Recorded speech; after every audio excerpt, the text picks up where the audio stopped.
오늘 하나님 말씀 에베소서 4장 22절부터 24절까지 말씀을 같이 봉독하시겠습니다.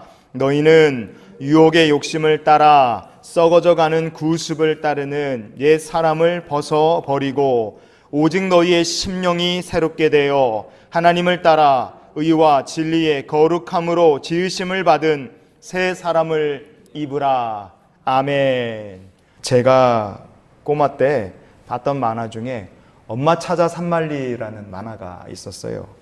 이 만화가 이게 배경이 뭐냐면 이탈리아 제노바에 사는 저 마르코라는 꼬마애가 외국으로 돈 벌러 떠난 엄마를 찾아서 이렇게 떠나는 여행을 그린 게 이 엄마 찾아 산말리라는 만화 영화의 배경입니다.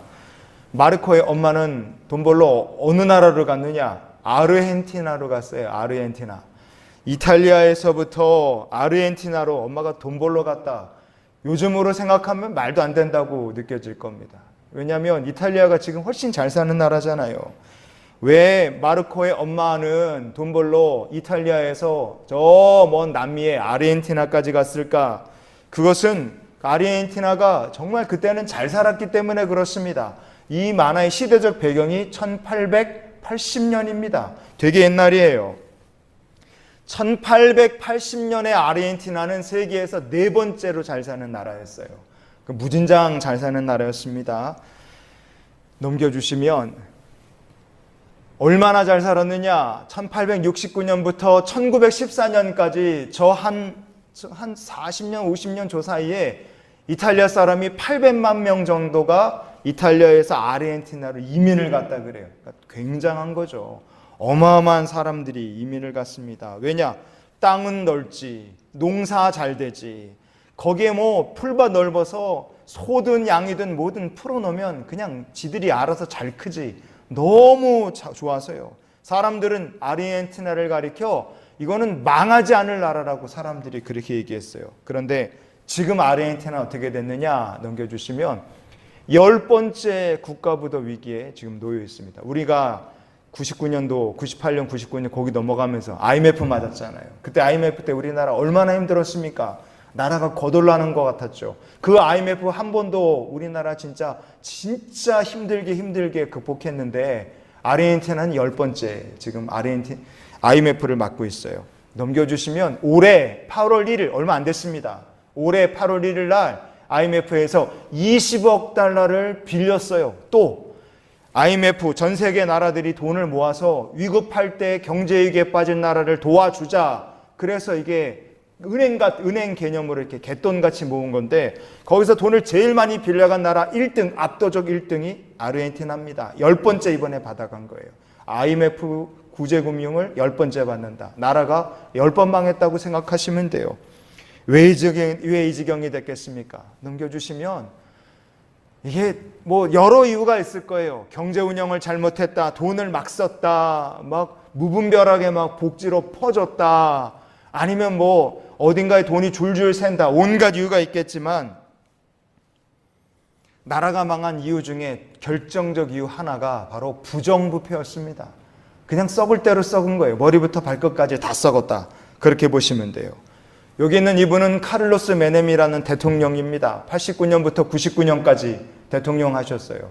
10년 넘게 대통령 하셨는데 이분이 취임하던 해 89년도에 아르헨티나는 1년의 물가 상승률이 4,923%였습니다. 1,000원짜리 라면이면 그게 1년 만에 5만 원 된 거예요. 사람들이 살 수가 없죠. 저렇게 나라가 엉망이 됐을 때 대통령 됐어요. 잘했습니다. 처음엔 잘했어요. 그런데 이분이 결국에 뒤로 갈수록 계속 실수했고 나라가 너무 어려우니까 외국에서 돈 빌려다가 나라의 위기를 이제 극복해야 되지 않습니까?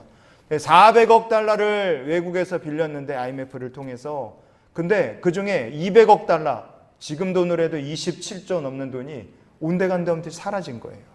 어디로 간지 아무도 몰라요. 그냥 누군가 먹은 겁니다. 뭐 때문에 없어졌겠어요? 부패 때문에 이게 돈이 사라진 거예요. 이런 지경이 됐기 때문에 나라가 완전히 몰락해버리고 말았습니다. 망할 수 없는 나라다 그렇게 부르던 아르헨티나가 망한 거는 부정부패도 한 몫을 했다 이거예요. 여러분, 우리나라가 정직한 나라, 하나님께서 복 주실 나라가 되도록 나라를 위해서 우리가 계속 기도할 수 있기를 원합니다. 지도자들이 이게 돌아갔고 나라를 잘못 만들면 이거 고생은 국민들이 같이 해야 되는 거예요. 그래서 우리가 나라를 위해 계속 기도해야 됩니다. 부정부패라는 건 암이에요. 암. 사람 죽이는 암과 똑같습니다. 여러분, 여기 암이라는 한자가 써 있잖아요. 저 암이라는 한자가 한자로 암자입니다. 암. 근데 저 암이라는 말을 보면 사람의 입을 뜻하는 입구자가 3개나 들어있어요. 암이라는 건 어떤 질병이냐? 여러분, 입이 3개 있는 것처럼 닥치는 대로 먹어치우는 괴물 같다는 뜻입니다. 내 몸을 다 먹어치워요. 사람이 온 몸에 이게 장기가 있고 몸에 근육이 있고 다 있는데 여기에 가야 될 거를 누가 다 먹습니까? 몸에 암덩이가 있으면 그 암덩이가 다 먹어치워요. 그래, 암덩이만 막 자랍니다. 그래서 결국 사람이 죽죠. 여러분이 닥치는 대로 먹어치우는 괴물 같은 병이 암이라면 나라를 망하게 할 괴물 같은 병은 그게 부정부패일 겁니다. 그리고 부정부패라는 암덩이에 걸리면 세계 4등 잘 살던 부자 나라도 망하는 게 순식간이었다, 이겁니다. 그러면 나라를 망하게 할 영적 질병이 부정부패라면 사람을 망하게 할 영적 질병, 암 같은 병이 뭐겠습니까? 그 잘못된 습관이나 생각일 수도 있고요. 잘못된 악한 행동일 수도 있고요. 죄악에 푹 절여져서 사는 삶과 거기서 나오는 죄의 열매일 수도 있다, 이겁니다. 이런 것들이 내 영혼을 죽이는 암이죠. 암을 치료 안 하면 어떻게 됩니까? 전이 돼요. 그 사람 죽을 수밖에 없습니다. 그래서 암은 확실하게 치료해야 됩니다. 나라의 부정부패를 뿌리 뽑아야 나라가 살듯 내 영혼을 죽이는 영혼의 암덩어리는 우리가 확실하게 뿌리를 뽑아야 됩니다. 예수님 그래서 이렇게 말씀하셨어요. 마가복음 9장에 43절 말씀 함께 읽어봅니다. 만일 내 손이 너를 범죄하게 하거든 찍어버리라. 장애인으로 영생에 들어가는 것이 두 손을 가지고 지옥 곧 꺼지지 않는 불에 들어가는 것보다 나으니라. 예수님이 말씀하셨습니다. 이 말 정말 무서운 얘기죠. 그런데 이게 진짜 죄 졌으면 잘라버려라, 그런 의미는 아닙니다. 그러나 주님 어떤 뜻으로 말씀하신 거예요? 너 다시 태어나고 죽었다는 마음으로 확실하게 정말 철저하게 신앙을 회개하고 너의 믿음을 개혁하라는 거예요. 정말 나는 다시 태어났다는 마음으로 혁신을 하고 개혁하고 회개하라. 그것도 그냥이 아니라 확실하게 다 그렇게 하라는 겁니다. 잘못된 삶의 방법과 관습을 완전히 바꾸고 너 새롭게 태어나야 된다. 주께서 제자들에게, 우리들에게 오늘 그렇게 말씀하시는 줄 믿습니다. 언제까지요? 어떻게 될 때까지요? 우리가 잃었던 소금의 맛을 회복할 때까지 주님은 그렇게 하라고 말씀을 하시는 거예요. 그래서 마가복음 9장에 50절 말씀도 우리가 읽어봅니다. 시작. 소금은 좋은 것이로되 만일 소금이 그 맛을 잃으면 무엇으로 이를 짜게 하리요. 아멘. 언제까지 내가 죄지면 손을 자르고 눈을 파낸다, 그런 마음으로 회개하며 살라는 겁니까? 우리가 세상의 소금이고 빛인데 잃어버린 소금의 맛을 회복하고 잃어버린 꺼진 불이 다시 켜지는 것처럼 세상의 소금과 빛으로 부르신 그 부르심에 합당하게 우리 믿음이 설 때까지 그렇게 죽을 각오로 믿음으로 살라는 것이 우리를 향하신 주님의 말씀인 줄 믿습니다.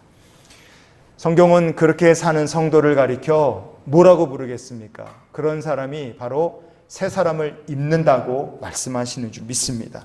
새 사람을 입는다. 우리가 새 사람을 입기 위해서 그러면 뭘 어떻게 해야 되겠습니까? 버려야 될 것들을 버려야 돼요. 그냥 대충 버리는 게 아니라 다 버려야 됩니다. 버려야 될 것들이 있다면 오늘 이 시간에 누가 말하지 않아도 여러분이 잘 아실 거예요. 내 삶에, 내 신앙생활에서 이거 버려야 될 게 뭔가 여러분 누구보다도 자기 자신이 잘 아시니까 하나님 이거를 버릴 수 있게 인도해 주시옵소서.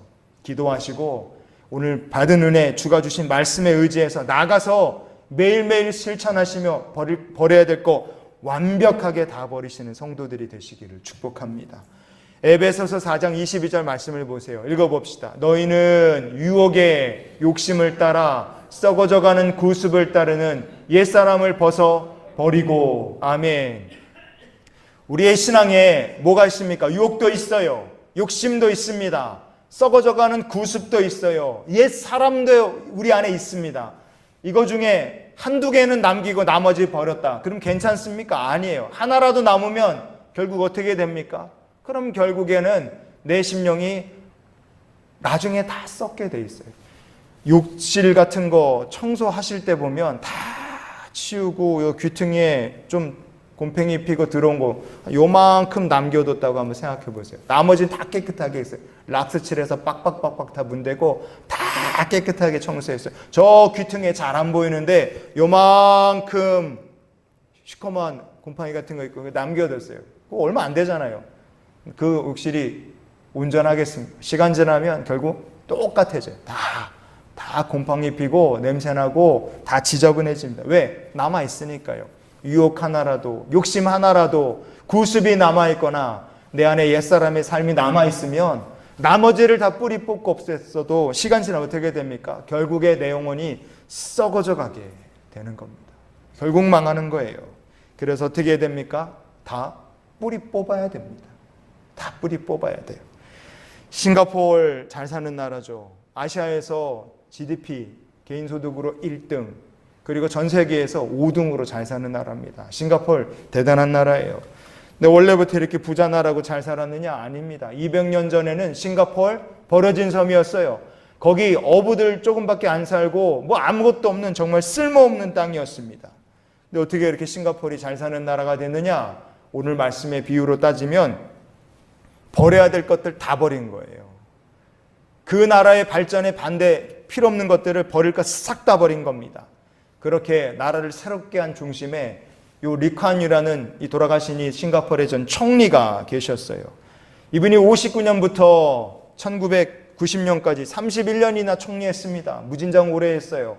그러니까 어찌 보면 독재했다고 볼 수 있습니다. 그러나 이분은 오늘날의 싱가포르의 기초를 닦은 분입니다. 잘한 것도 있고 못한 것도 있지만 이분은 참 잘한 게 더 많다고 볼 만한 분이에요. 어떤 일이 있었느냐? 1986년도에 12월 11일 날 싱가포르이 한창 발전하는 중에 이 검찰 조사에서 국토개발부 장관이었던 태칭완이라는 분이 뇌물을 수수한 게 드러난 거예요. 국토개발부, 우리를 치면 국토부 장관이 자기가 이게 뇌물 받고 이렇게 인허가 같은 거 해줬다고 생각해 보세요. 이게 얼마나 큰 문제입니까? 이분이 뇌물을 받았는데 두 군데에서 50만 달러씩 두 번 해서 100만 달러를 받았어요. 86년도에 100만 달러, 큰 돈이죠. 근데 문제는 이분이 국토개발부 장관으로 오랫동안 일하면서 많은 일을 했어요. 업적이 많습니다. 많은 업적을 이뤘고, 그리고 나라의 중요한 일을 지금 하고 있고, 무엇보다도 리칸유 총리하고 아주 가까운 사이였습니다. 형 동생하는 사이였어요. 이렇게 저 가운데 선글라스 끼고 서 있는 분이 리칸유 총리면 맨 왼쪽에, 사진 맨 왼쪽에 저렇게 지도를 내려다보고 있는 분이, 저분이 바로 태칭완이라는 국토개발부 장관이었습니다. 중요한 자리에 항상 총리와 같이 가고 사석에서는 형 동생 할 만큼 그렇게 가깝게 나라를 위해 일한 사람이에요. 근데 뭐가 아쉬운지 모르지만 뇌물을 그렇게 받았다가 이제 들통이 난 거예요. 감옥에 갇혔어요. 사람들은 총리랑 가까우니까 곧 풀려날 거다, 그렇게 예상을 했습니다. 그런데 TV 앞에 리칸유 총리가 서서 얘기를 하는데 뭐라고 얘기를 하느냐? 국민에게 사과를 하면서 이분에 대해서 그를 법이 정한 최고 형량으로 다스릴 것이다, 그렇게 얘기했습니다. 법이 정한 최고 형량, 사형이었어요. 사형시킨다는 얘기를 방송에다 했습니다. 결국에 이 태칭완이라는 분은 87년도 1월 26일 날 감옥에서 자기 스스로 목숨을 끊습니다. 여러분, 이 정도까지 버릴 거 다 버렸기 때문에 오늘날의 싱가포르라는 나라가 그렇게 발전하고 잘 사는 나라가 됐다고 볼 수 있습니다. 에베소서 4장 22절 말씀에 유혹의 욕심을, 구습을, 옛사람을 다 버리라고 우리에게 얘기합니다. 하나라도 남으면 어떻게 됩니까? 결국 내 영혼이 썩고 내 믿음이 썩고 내 삶이 썩어 문드러지게 되어 있습니다. 썩은 부분은 확실하게 도려내고 잘라낼 때 저와 여러분이 옛사람의 옷을 벗어버리게 되는 줄 믿습니다. 우리가 유혹과 욕심과 구습을 모조리 잘라내야 된다. 왜 그렇습니까? 왜냐? 그냥 두면 썩죠. 그리고 내 영혼이 유혹에, 욕심에, 구습에, 옛사람에 썩어가고 있는데도 우리는 그거를 알아채지를 못하기 때문에 그렇습니다.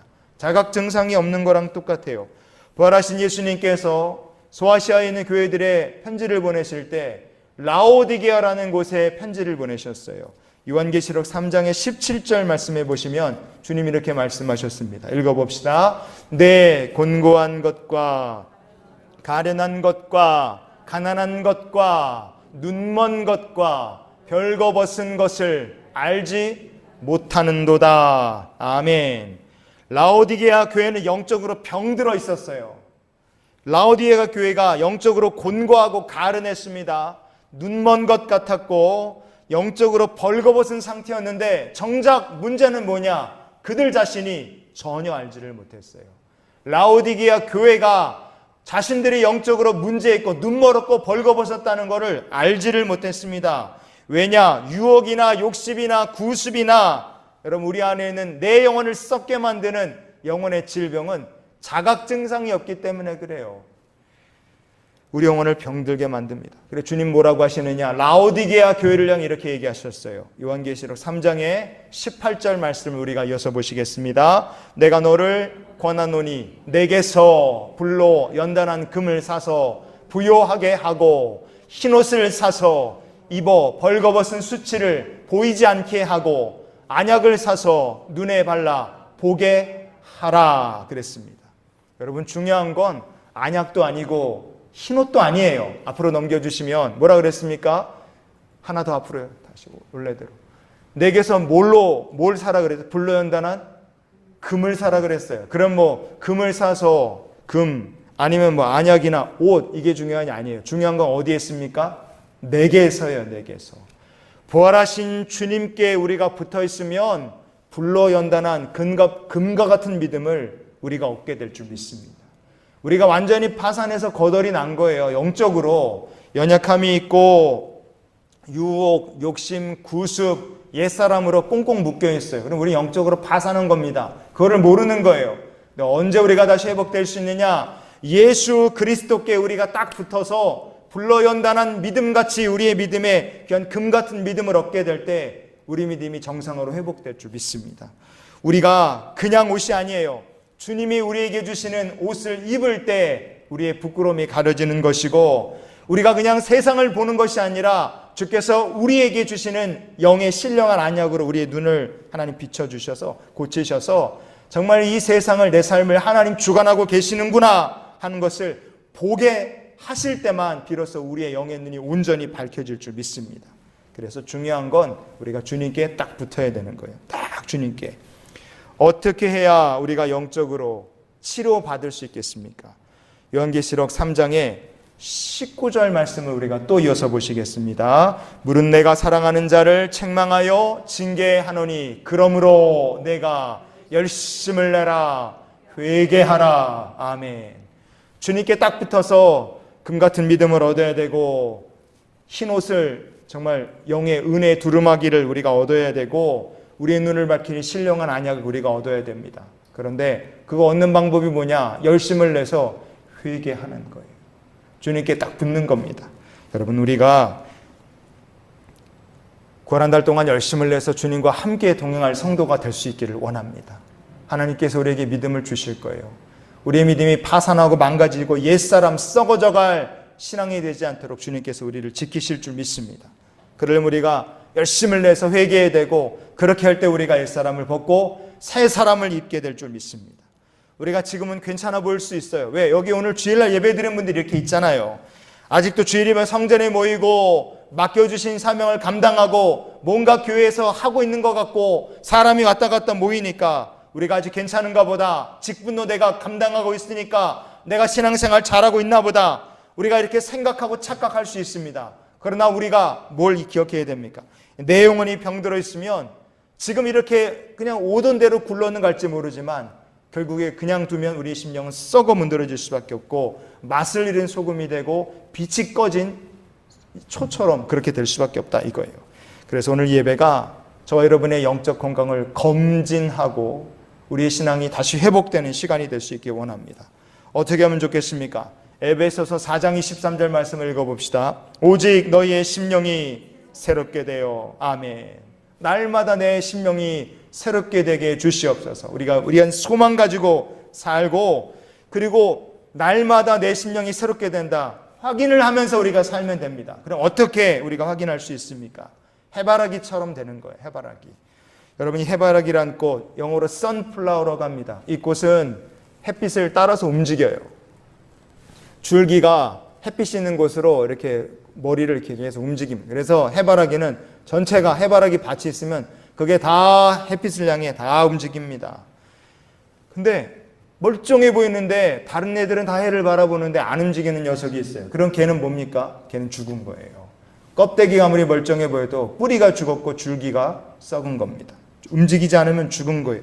우리 신앙도 똑같아요. 내가 교회를 다닌다. 내 삶에 그런데 기도가 없다. 주님을 따라가지 않는다. 말씀이 없다. 내 삶에 헌신도 봉사도 없다. 내 삶에 예수님을 따르는 삶이 없다. 여러분 그 사람은요 죽은 해바라기랑 똑같은 거예요. 겉모습은 집사고 권사고 겉모습은 지금 교회 잘 다니는 사람처럼 보일지 모르지만 죽은 해바라기 같습니다. 그 심령이 간 거예요. 내 심령이 지금 잘하고 있다. 해바라기 살아있는 것처럼 주님을 따르고 있다. 어떻게 할 수 있습니까? 혹시 여러분이 마음속에 하나님 하시는 일에 대해서 주님의 일에 인색하십니까? 여러분의 마음속에 사랑이 없습니까? 여러분 주님께 드리는 것 혹은 마음의 불평, 불만, 눈에 마음에 안 듣고 미운 사람만 잔뜩 보입니까? 여러분 그러면 죽은 해바라기입니다. 그런데 그렇지 않고 그저 감사하고 누구든지 이해할 수 있고 품을 수 있고 누구를 위해서든 눈물을 흘리며 기도할 수 있다면 여러분은 그 심령이 살아있는 겁니다. 오직 여러분의 심령이 지금도 내일도 모레도 새롭게 함을 입게 될 겁니다. 그렇게 살기 위해서 우리가 이번 주간 해야 될 일이 있어요.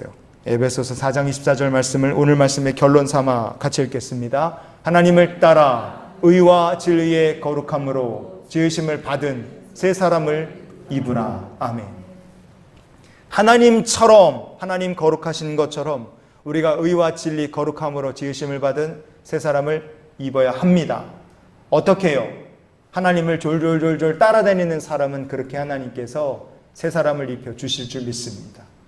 하나님처럼 우리가 되기 위해서 하나님을 졸졸졸졸 따라다니는 삶을 사는 거예요. 해바라기가 해를 따라가듯이 우리가 빛 대신 하나님을 졸졸졸졸 따라다니고 이번 한 주간도 성령의 인도하심을 따라서 살고 9월 한 달 동안도 여러분 예수 그리스도 앞서가신 주님을 내 십자가를 짊어지고 졸졸졸졸 따라다니는 주님의 백성들이 되시기를 바랍니다. 그때 우리의 눈앞에 미워하는 사람이 무슨 문제가 되겠어요? 아무 문제 되지 않습니다.